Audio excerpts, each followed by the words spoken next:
बस दर्पण को कोई ज़रूरी राज पता चल गया है। जब वो तुम पर खुलेगा तब तुम्हें पता चल जाएगा कि वो तुमसे क्यों जल रही थी। उसने बड़ी उदासी से अपने बालों में हाथ फेरा और लंबे लंबे डेग भरता वहाँ से उसके तरफ देखे बिना चला गया। अब भला ये क्या बात हुई? वह मानवी की बात के पीछे को पहचान गई, इसलिए उसके होंठ खुद ब खुद मुस्कुराहट में ढलने लगे। आज विदाई का दिन था। सारे लोग तैयार होकर नीचे हॉल में जमा हो गए, क्योंकि हवेली के बाहर काफ़ी अच्छा कुछ इंतजाम किया गया था। बहुत खूबसूरत सजावट की गई थी। लग ही नहीं रहा था कि हवेली के अंदर ये सजावट की गई है। सजावट देखकर किसी 5 स्टार होटल लगता था। वह डार्क ब्लू कलर के ग्रीन गाउन पहने किसी परी से कम नहीं लग रही थी। बहुत प्यारी लग रही थी। दीदी आप अक्षरा ने उसकी बड़ी तारीफ़ की तो वह अनन्या ने भी कहा तुम बहुत खूबसूरत हो। मानवी तुम्हें देखकर तो कोई भी अपना दिल हार बैठेगा। दुल्हन बनी दीपाली ने उसकी तारीफ़ की थी। वह थोड़ी शर्मासी गई थी। मुझे भी यहाँ बहुत मज़ा आ रहा है। मैं समझी थी कि गांव की शादी इतनी दिलचस्प नहीं होती, लेकिन पिछले एक हफ्ता से अपनी ज़िंदगी में जितना मुस्कुराई हूँ शायद ही कभी इतना हंसी होंगी। तुम सबका बहुत बहुत धन्यवाद। तुम सब लोग बहुत अच्छे हो। मेरा तो दिल ही नहीं कर रहा कि यहाँ से जाऊँ। अगले दिन उसे अपने घर जाना था, इसलिए वह कहने लगी लड़कियों आ जाओ, बारात आ गई है। बारात आने का शोर मचा तो वे सारे उठकर वहाँ से जाने लगी, लेकिन मानवी वहीं पास बैठी रही। मदन नज़र नहीं आ रहे? दीपाली ने मानवी से पूछा तो उसने कंधे उचकाए, जबकि सच तो ये थी कि उसकी भी खोजती निगाहें उसे ढूंढ रही थी। इससे पहले कि वह उसे और ज़्यादा ढूंढती, सामने उसे अपनी तरफ आता दिखाई दिया। उसने खुद ब खुद अपनी नज़रें झुका ली। वे काले कलर की 3 पीस सूट में काफ़ी हैंडसम लग रहा था। भैया मदन ने आगे बढ़कर उसे गले लगाया तो उसने उसका माथा चूम लिया। भगवान तुम्हें हमेशा खुश रखे। बड़े भाई को उसने बहुत प्यार से आशीर्वाद दिए।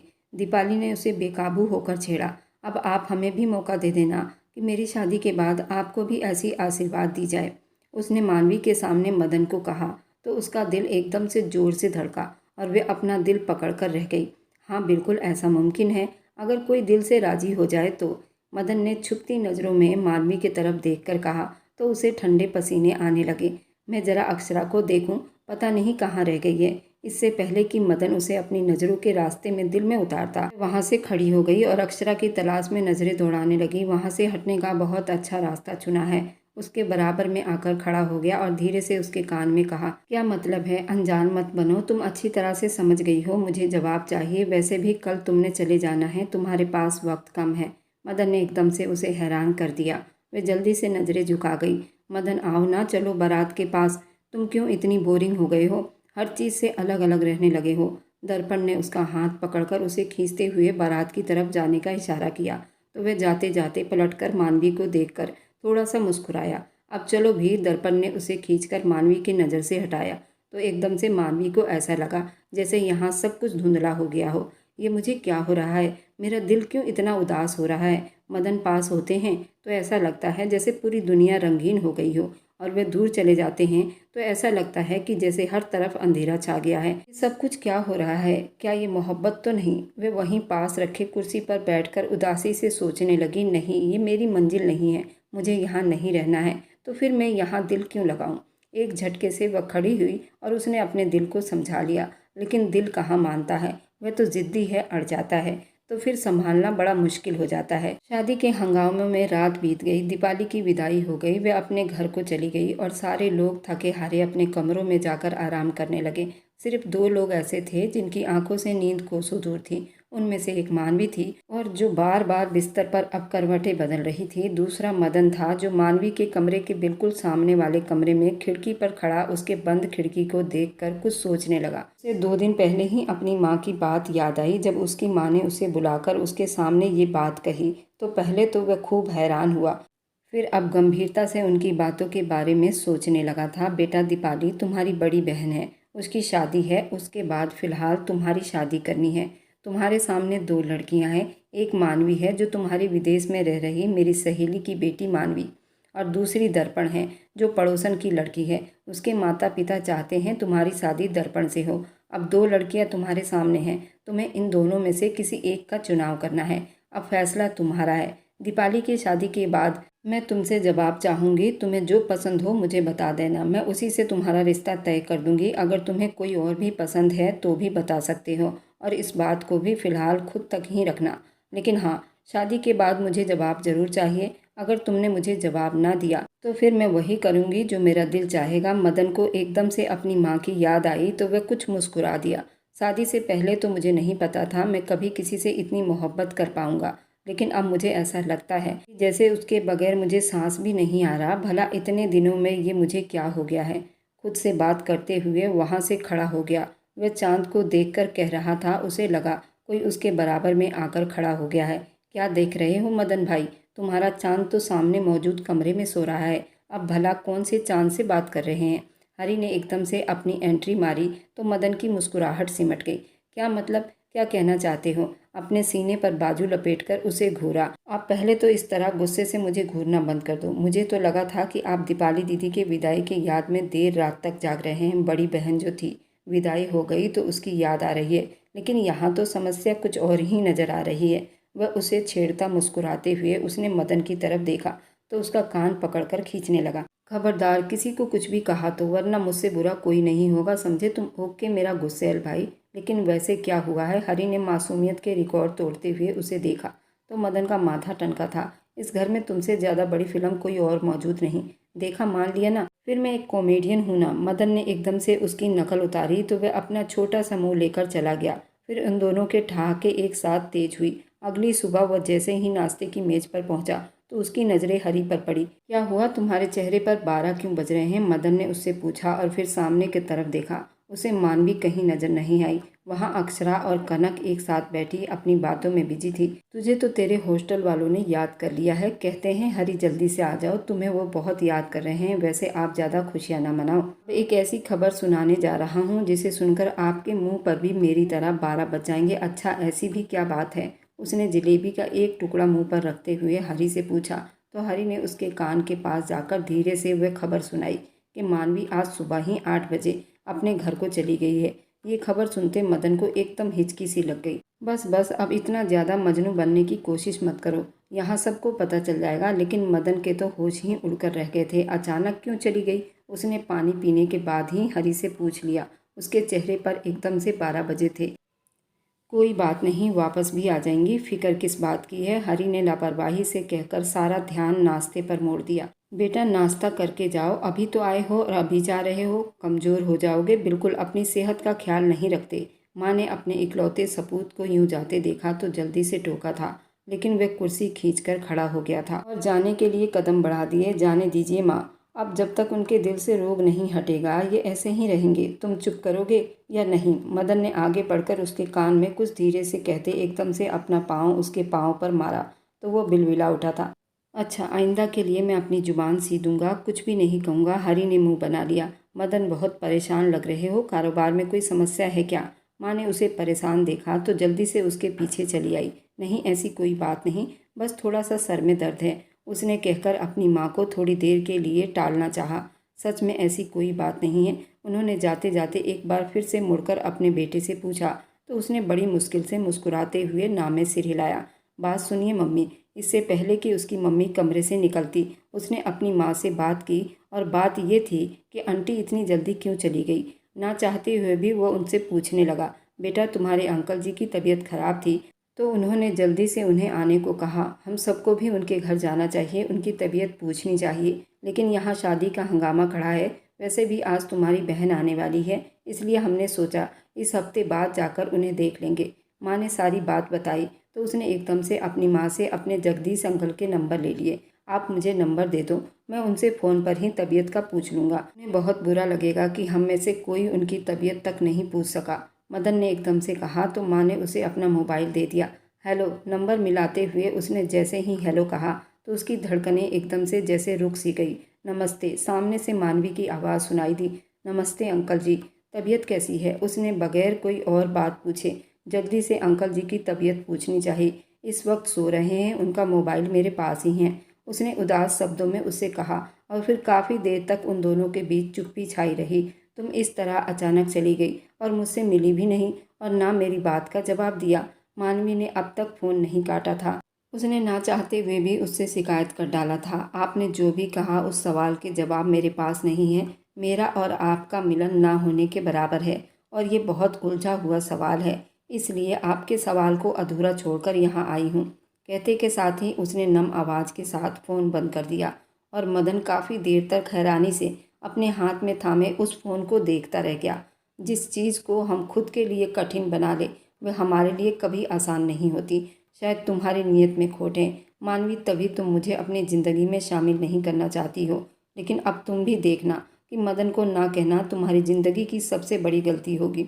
उसने एकदम से अपना फ़ोन अपने बेड पर उछाल दिया और धम से पलंग पर लेटकर ऊपर छत को घूरने लगा। उसका दिल एकदम से खाली हो गया। उसे अपने ऊपर बहुत गुस्सा आने लगा, जैसे किसी ने उसे ठुकराकर एक जोरदार थप्पड़ उसके मुंह पर मारा हो। इसका अंजाम जरूर भुगतोगी। आज तक किसी ने मदन तिवारी को ना नहीं कहा और तुमने उसे ठुकराकर बहुत बड़ी गलती की है। मैंने आज तक अपने जज्बातों को खोलकर नहीं दिखाई। तुम्हें देखकर पहली नज़र में ऐसा लगा जैसे तुम मेरी ज़िंदगी बन गई हो। तुम्हारे दिल में भी बराबर की आग लगी है, लेकिन न जाने किस वजह से तुम मुझे ठुकरा रही हो। ये मेरी समझ से बाहर है। मगर अब तुम देखना मदन तुमसे इस बात का कैसा बदला लेता है। उसकी आंखों में एक अजीब आग उठी थी। क्या बात है बेटा, इतने दिनों से नोट कर रही हूँ, जब से गांव से वापस आई हो बिल्कुल गुमसुम सी रहने लगी हो, बात तक नहीं करती, वरना तुम बहुत हंसमुख लड़की हुआ करती थी। आखिर हुआ क्या है? सरिता देवी ने जब छत पर अपनी बेटी मानवी को आसमान को तकते हुए देखा तो एकदम से जैसे पूछ बैठी, ऐसा तो कुछ भी नहीं है, मैं बिल्कुल ठीक हूँ। मुझे भला क्या हुआ है? उसने एकदम से अपनी आंखों के कोनों को साफ किया और जल्दी से मुड़कर अपनी माँ की तरफ देखा। बिल्कुल ऐसा ही है, तुम चाहे लाख मना करो लेकिन मुझे साफ नज़र आ रहा है। अच्छा तो क्या नज़र आ रहा है आपको? उसने आगे बढ़कर अपनी माँ के गले में बाहें डाले तो उन्होंने उसे एकदम से खींचकर अपनी नज़रों के सामने किया। क्या चाहिए? कब से तुम्हें देख रही हूँ, तुम हमेशा गर्म चाय पीती थी, लेकिन अब तुम्हारी चाय बिल्कुल ठंडी हो जाती है, बिल्कुल बर्फ़। लेकिन तुम्हें कोई अंदाज़ा नहीं। क्या हुआ मुझे नहीं बताओगी? उसकी माँ ने बिल्कुल सही अंदाज़ा लगाया, लेकिन उसे तो बस यूं ही झुठलाना था। ऐसी कोई बात नहीं, आप बस फालतू ही परेशान हो रही हो।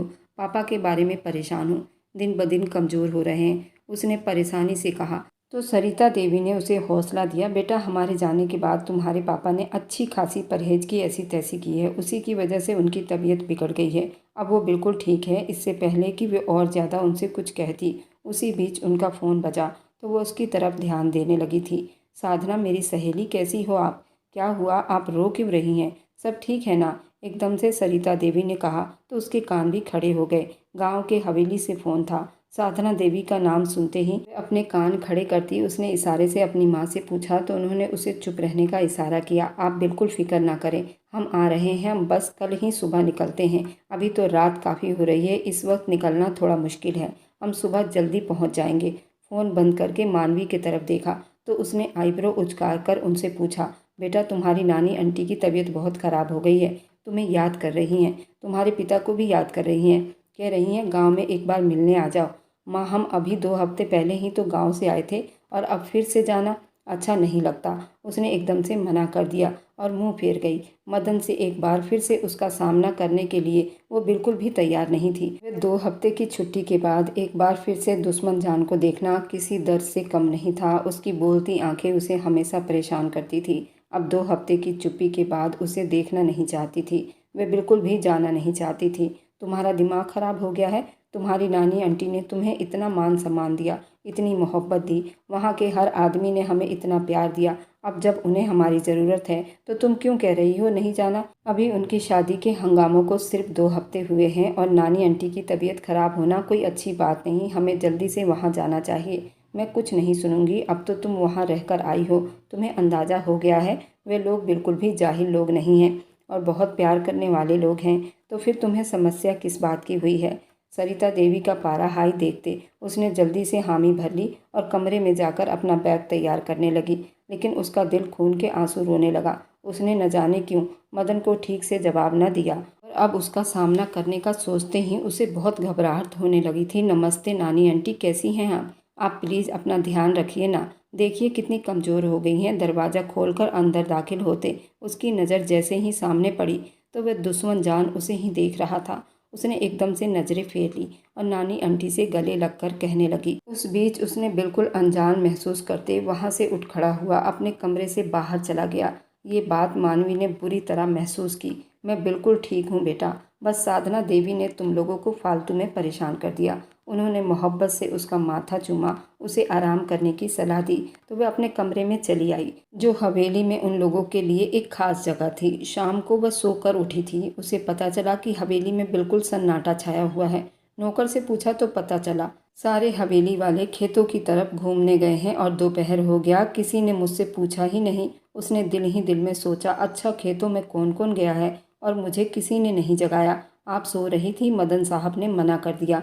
कहने लगे हम लोग काफ़ी हैं, उन्हें वैसे भी खेतों में जाने का बिल्कुल भी शौक नहीं, इसलिए सारे घर वाले चले गए और हाँ, उनके साथ दर्पण भी गई है। वैसे वह नहीं जाती, लेकिन मदन साहब बेहद कहने पर वह भी चली गई। नौकरानी की जुबान से ये सुनते ही उसकी आंखें पानियों से भरने लगी। तो ये थी आपकी मोहब्बत, बस कुछ कदम की साथी और बस फिर किसी और की तलाश में रोते हुए भागकर अपने कमरे में आई थी कि उसे हवेली के बाहर से बातों की आवाज़ सुनाई दी। अरे मानवी बेटा, तुम भी चलती ना, हमें तो बहुत मज़ा आया। नानी आंटी ने उसे अपने पास बुलाकर कहा तो उसका दिल चाहा कि वह उनसे लिपट कर रोने लगे। बस ऐसे ही नानी आंटी। दिल नहीं किया, उसने सर झुकाकर अपनी उंगलियां चटकानी शुरू कर दी। दर्पण, अब तुम्हारे पैरों का दर्द कैसा है? मदन की मोहब्बत भरी आवाज़ पर उसने सर उठाकर देखा तो उसके तन बदन में आग जल उठी थी। ठीक है, तुमने जो दवाई दी थी उस वक्त खेतों में तो आराम सा आ गया। दर्पण ने मुस्कुराती हुई मानवी पर एक नज़र डाली और दूसरी नज़र मदन पर डालकर मुस्कुरा दी। वैसे आंटी आप आई हैं तो एक और काम निपटाती जाना, बल्कि आपको आना ही है। मदन ने दिलचस्पी से मानवी को अपनी नज़रों के घेरे में लेते हुए अपनी कमर सोफे पर टिकाते कहा और एक अदा से बालों में हाथ फेरता बोला, क्या मतलब बेटा, कौन सा काम निपटाना बाकी रह गया? सरिता देवी ने बड़ी दिलचस्पी से उससे पूछा। अरे आंटी, बहुत बड़ा सरप्राइज है। दीपाली के देवर की शादी है और हम सभी उस शादी में इनवाइटेड है। कल शाम को आपको भी दावत दे रहे हैं। और कनकियों से मानवी की तरफ देखा, जिसके चेहरे का रंग एकदम से उड़ गया था। मदन की मंगनी है, उसके मुंह से इतना ही निकल पाया था, जी बिल्कुल। कल शाम को वो मेरे नाम लिख दी जाएगी। तुम तो रुकोगी नहीं, तुम आज चली जाओगी? मदन ने उसकी आंखों में झांकते हुए उसे कहा तो उसका मुंह देखने लगी। अरे बेटा, उसे क्या पूछते हो? ये तो मेरी सहेली की लड़की है, वह जरूर आएगी। क्यों नहीं आएगी? मेरे साथ ही आएगी। घर तो हम 3-4 दिन के बाद जाएंगे। तुम्हारी मंगनी बहुत ज़रूरी है, इससे बढ़कर और ज़्यादा कोई खुशी नहीं। तुम्हारे जगदीश अंकल भी आ रहे हैं तुम्हारी मंगनी में, सरिता देवी ने उसे कहा तो वो मुस्कुरा दिया। मानवी भी उसे देखकर रह गई। उसका दिल जोर जोर से धड़कने लगा, आंखें आंसुओं से भरने लगी, लेकिन वह किसी के सामने खुद को कमज़ोर साबित नहीं करना चाहती थी। इसलिए एक झटके से खड़ी हुई, दौड़कर कमरे की तरफ गई, दरवाज़ा बंद किया, एकदम से पलंग पर बैठकर जोर जोर से रोने लगी। मैं समझी थी तुम्हारी मोहब्बत हर कदम पर मेरे साथ रहेगी, लेकिन तुमने मुझसे इतना बड़ा धोखा किया, मुझसे दिल लगाया और ज़िंदगी में किसी और को शामिल करने जा रहे हो। मदन, मैं तुम्हें कभी इस बात के लिए माफ़ नहीं करूँगी। काफ़ी देर तक रोने के बाद भी उसका दिल हल्का नहीं हो रहा था। उसने खुद से बातें की। मानवी बेटा, दरवाज़ा खोलो, मैं तुम्हारी आंटी हूँ। उसने एकदम से आईने में अपनी आंखें देखी, जो बहुत ज़्यादा सूजी हुई दिखाई दे रही थी।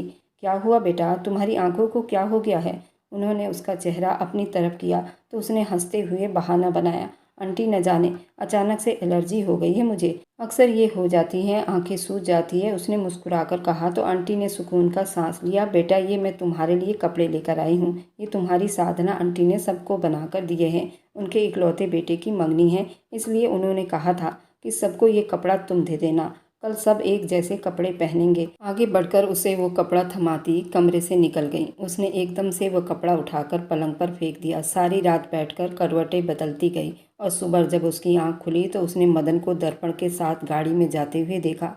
ये मंजर उसके दिल में छुरा सा लगा और वहीं पूरा दिन अपने कमरे में बैठी रही, दर्पण के साथ हाथों में हाथ डालकर जाते हुए।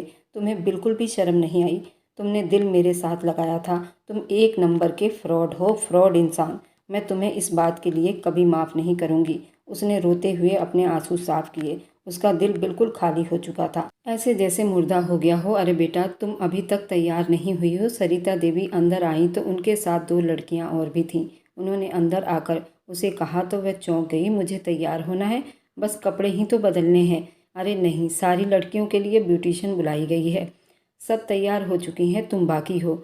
जल्दी से कपड़े बदल लो ताकि तुम्हें भी तैयार कर दिया जाए। इतने भड़कीले कपड़े नहीं पहनूंगी, मेरी मंगनी थोड़ी है, ये तो दर्पण को पहनना चाहिए। उसने जब ड्रेस निकाल कर देखा तो हैरानी से अपनी माँ से पूछने लगी, दर्पण का ड्रेस भी दूसरा है और बाकी सबका एक जैसा है। अब तुम्हें ये पहनना ही पड़ेगा। उन्होंने एकदम से उसे बाथरूम में धक्का दिया तो वह जल्दी से तैयार होकर बाहर निकली। ब्यूटिशियन अब उसे तैयार करने लगी। जैसे ही उसने आईने में अपने आप को देखा तो उस पल जैसे किसी दुल्हन का चेहरा नजर आया था। वो ब्यूटिशियन पर भड़क उठी।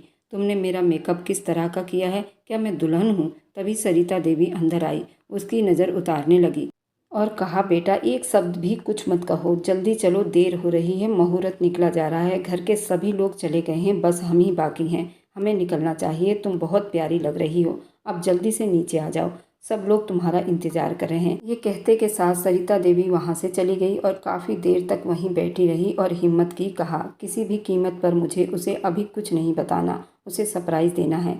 मैं उसकी मोहब्बत में अब तक तड़प रही हूँ और उसे किसी और का होते नहीं देख सकती। वह एक घमंड से उठ खड़ी हुई और बाहर की तरफ कदम बढ़ा दिए। अरे वाह, क्यों बैठी हो मानवी, इधर आ जाओ, तुम्हारी जगह इधर है। उसने अपनी साधना आंटी की बात सुनते ही चौंक कर स्टेज की तरफ देखा तो मदन उसे देखकर बेहद मुस्कुरा रहा था। उसने मदन के बराबर में बैठने का कह रहे थे, पर यह तो दर्पण की जगह है, मैं यहाँ कैसे बैठ सकती हूँ। तभी उसे सामने से एक और दूल्हा नजर आया जो शायद दीपाली दीदी का देवर था। उसने एकदम से खड़े होकर मदन से कहा तो वहाँ मौजूद सारे लोग उसे देखकर हंसने लगे। ओके, ये तुम्हारे लिए सरप्राइज था और तुम्हारे साथ हम लोग प्रैंक करना चाहते थे। मानवी भाभी देख नहीं रही, आपका कपड़ा और मदन भाई का कपड़ा एक जैसे ही रंग का है। हरी ने जैसे ही आगे बढ़कर उसे समझाया तो वह हैरान हुई, उसे देखती रह गई। आ जाओ, अब क्या सोच रही हो और रो क्यों रही हो? प्लीज़ अब नहीं, बहुत दिनों से रुला दिया, अब और ज़्यादा दुख नहीं दे सकता। मदन ने एकदम से आगे बढ़कर उसका हाथ थामा तो वह खाली खाली निगाहों से उसे देखने लगी। मैं हमेशा तुमसे मोहब्बत करता हूँ और तुमसे ही करता रहूँगा। तुमने ये सोचा भी कैसे कि मैं तुम्हारे अलावा किसी और को अपनी ज़िंदगी में शामिल करूँगा? उसने उसका हाथ पकड़कर चूमा। उसे ये सब कुछ सपने की तरह लग रहा था। आप आईने में देख लो, बिल्कुल मेरी दुल्हन लग रही हो। मेरी नज़र से देखो, तुम्हारी मोहब्बत तुम्हारी आंखों में साफ दिखाई दे रही है और उसने तुम्हारे पूरे बदन को खूबसूरत बना दिया है। मदन ने झुककर उसके कान में धीरे से कहा और फिर उसका हाथ पकड़कर उसे अपने नाम की अंगूठी पहना दी।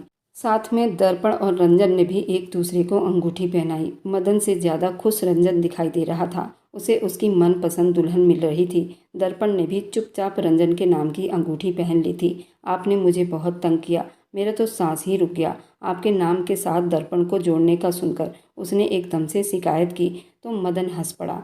मैं हूं ना तुम्हारे हर एक दुख का छुटकारा करने के लिए। उसने मोहब्बत की निगाहों से उसे देखा था।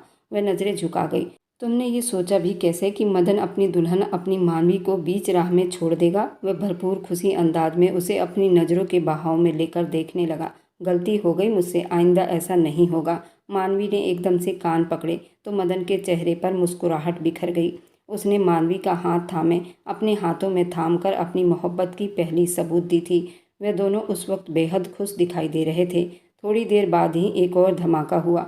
नानी आंटी का कहना था कि अब सगाई तो हो गई, लेकिन शादी भी इसी फंक्शन में हो जानी चाहिए। भी परिवार इसमें शामिल है और जिसके शादी में गए थे दर्पण और रंजन की, उसकी मंडप में मानवी और मदन की शादी हो गई। और सबसे बड़ा धमाका तब हुआ जब दर्पण की दीपाली के देवर से शादी हुई, क्योंकि दीपाली का देवर रंजन उससे बहुत प्यार करता था और उसने अपने बड़े भाई की शादी में ही दर्पण का हाथ मांग लिया था और दर्पण के माता पिता ने झट से स्वीकार कर लिया था। बेशक दर्पण मदन से मोहब्बत करती थी, लेकिन रंजन भी दर्पण के टक्कर का था। दर्पण कभी अपने माँ बाप के खिलाफ नहीं जा सकती थी, इसलिए दर्पण ने रंजन से शादी कर ली। मानवी और मदन का रिश्ता होने दिया, क्योंकि मदन उससे प्यार नहीं करता था और ये बात दर्पण को काफ़ी अच्छे से पता था। एक तरफा मोहब्बत कभी भी फलता नहीं है, इसलिए उसने सही फैसला लिया और मानवी और मदन को एक होते देख खुश हुई। आज मानवी की सुहाग रात थी। वह बहुत घबरा रही थी। मदन उसको सेज पर बैठे देख बिखर सा गया था। उसे समझ नहीं आ रही थी, उसकी मोहब्बत उसके सामने थी,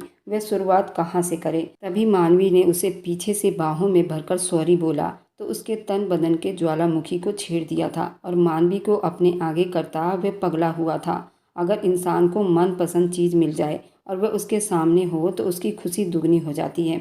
मानवी के तन से उसके दुपट्टे को अलग करता, उसको हर पर्दे से आज़ाद करता, खुद भी बेपर्दा होता। दोनों अपनी मोहब्बत के छाँव में खो गए। सिर्फ कमरे में मानवी की सिसकियां और आहें गूंज रही थी। रात भर वह इसके समंदर में गोते लगाते रहे। ना तो मानवी सोई, न मदन सो पाया था। सुबह जब साधना देवी दरवाज़ा खटखटाया तो हड़बड़ाकर उठ बैठे। बिन कपड़ों के मदन ने अंदर से ही आवाज़ दी, माँ थोड़ी देर दे दो, मैं फ्रेश होकर बाहर आता हूँ। मानवी को सोता ही बाथरूम में उठाकर ले गया। दोनों जल्दी से नहाकर बाहर जाना चाहते थे। मानवी बिन कपड़ों के बाथरूम के शीशे में देखकर खुद को शर्मा गई, लेकिन मदन तो ऐसे मदहोश हुआ, मानवी को शीशे में देखने की फुर्सत न दी और फिर से उसके ऊपर अपनी मोहब्बत की बरसात कर दी और जल्दी से बाथरूम से बाहर आए।